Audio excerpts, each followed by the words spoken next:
పరమత సహనం. అవును, ఆ పరమత సహనమే మన దేశం మౌలిక స్వభావం.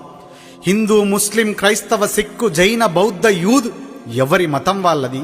హిందూ బాబాయ్, ముస్లిం బాయ్, క్రిస్టియన్ సిస్టర్, మందిర్, మస్జిద్, చర్చ్ ఎవరి ప్రార్థన వాళ్ళది. మతం పూర్తిగా ఒకరి వ్యక్తిగత విశ్వాసం. కానీ ఇప్పుడు అదే దేశంలో అతిపెద్ద రాజకీయం అయిపోయింది. 4 గోడల మధ్య మనం పూజించే దేవుణ్ణి పార్టీల జెండా మీదికి తెచ్చేశారు.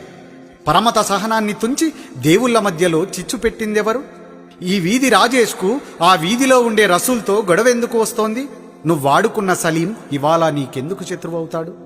నీతోనే ఈతాడిన విల్సన్ నీకెప్పటి నుండి పరాయి వాడయ్యాడు?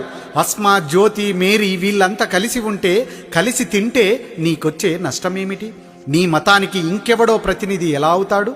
ఈశ్వరుడు, అల్లా, యేసు ఈ దేవుళ్ళంతా రాజకీయ ప్రతినిధుల్ని ఎందుకు కోరతారు? ఒక్కసారి ఆలోచించు.